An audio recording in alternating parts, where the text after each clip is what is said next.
हमारी स्कूटी है, पता नहीं कितनी देती है, वो तो इस बेटे को ही पता होगा ना। तो कई बार जाना होता है ना, जैसे सुबह जाते हैं ना शाम को, तो बेटा तो 8 बजे काम पे जाता है, कई बार हम 10-11 बजे 2-3 घंटे में आ जाते हैं। काम कुम जो थोड़े बहुत करने होते हैं, कहीं भी जाओ, मंदिर भी जाना होगा तो आ जाएंगे। तो फिर उसको फिर चार्ज लगानी पड़ती है। अब दूसरी स्कूटी होगी, एक स्कूटी और लेनी थी, वो थोड़ी ज़्यादा वाली मिल रही है ना, जो ज़्यादा चल जाती है, उसमें ज़्यादा बैटरी होती है।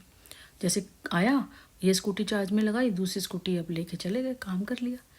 कई बार आता मम्मा, उस दिन आया कहता 7 बजे, कहता मम्मा इतना इंसेंटिव दे रहा है और 200 पता नहीं कितने रुपये इंसेंटिव भी दे रहा है, इतने का काम हो जाएगा, 500 रुपये बन जाएंगे 7 से 11 बजे तक।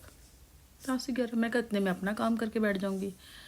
तो पर वो चार्ज लगानी थी हमें।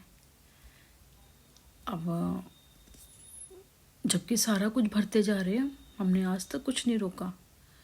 अपने लिए कटौती कर देंगे, लेकिन जिसका लिया है हम देते जा रहे हैं। वो देखो ना, ईमानदारी कितनी भारी पड़ रही है हमें। मैं शुरू से सभी के लिए लॉयल रही और मुझे बहुत बड़ी कीमत अदा करनी पड़ी। लेकिन जिसने भी मेरे से मेरी लॉयल्टी को चेक किया, उसको कितनी कीमत अदा करनी पड़ेगी, ये वो नहीं जानता। तो वही कि जैसे स्कूटी अभी लेनी थी, वो एक कुछ की आ रही है, जैसे 2 लाख का भी मिल जाता तो हम यहाँ से घर चेंज करते।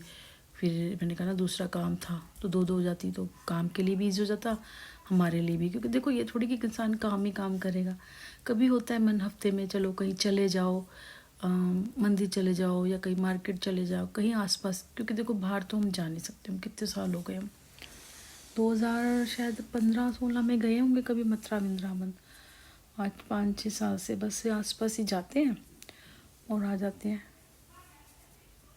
सोचो, कोई रिश्तेदार नहीं, कोई फ्रेंड सर्कल नहीं, किसी का आना नहीं, किसी का जाना नहीं, और कहीं बाहर नहीं जाना, छुट्टियों में भी पैसे खर्च होंगे।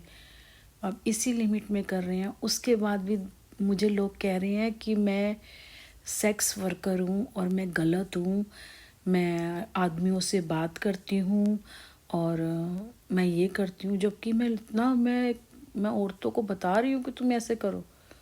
अगर मैं ऐसा करूँगी तो मेरे पास पैसा भी तो होगा। मेरे लिए पैसा कमाना बड़ा इजी है। मैं उस लेडी को बता रही थी ना, कोई टॉक होती है, उसमें आप थोड़ी कुछ जानते हो, अननोन नंबर लो और बात कर लो, आपको पैसे मिल जाएंगे। बहुत सारी ऐसी चीज़ें आप अपने घर में कर सकते हो, बहुत सारा चीज़ें हैं। मैं बड़ी आसानी से पैसा कमा सकती हूँ। 2 नंबर से तो सभी कमा लेते हैं, मुझे पता नहीं है क्या। तो कुछ अपने असूल होते हैं, कुछ अपने रूल होते हैं, और कुछ अपनी मर्यादा होती है कि ये जो हमारी लाइन है और हमें इसे क्रॉस नहीं करना। चाहे हमारे माँ बाप हमारे साथ हों, चाहे हमारा हस्बैंड हमारे साथ हो, चाहे हम अकेले क्यों ना हो, लेकिन ये जी हमारी लाइन है और हम इससे क्रॉस नहीं करेंगे। अब मैं जो पूजा करती हूँ ना, तो मैं ये बोलती हूँ ऊपर वाले से कि जो मेरे लिए सही नहीं है ना, तो उसे मेरे पास आने मत देना, क्योंकि मैं नहीं जानती, आप तो जानते हो ना। तो उन्हें मेरे पास कभी मत आने देना। वो आना भी चाहे ना किसी अपने मकसद से, तो कुछ भी करना, उन्हें मेरे पास मत आने देना। बस रोज़ जब पूजा करो आप ये बोल दो, तो वो आ ही नहीं पाएंगे। वो कुछ ना कुछ ऐसा हो जाएगा, या उनके दिमाग में कुछ ऐसा बात डाल देंगे, या उनको कुछ कर देंगे, वो आ ही नहीं पाएंगे। धीरे धीरे उनके दिमाग से मेरा ख्याल भी निकल जाएगा, ठीक है ना। तो मुझे ज़्यादा मेहनत नहीं करनी पड़ती। पैसा कमाना बहुत मुश्किल नहीं है एक औरत के लिए, ठीक है, इतना मुश्किल नहीं है। और जब रोड पे वो जो बंजारी होती है ना, लोग उन्हें नहीं छोड़ते, तो सोचो, आदमी बहुत, जिसे कहते हैं ना, औरत को बदनाम करता है, आदमी खुद बहुत गंदा है।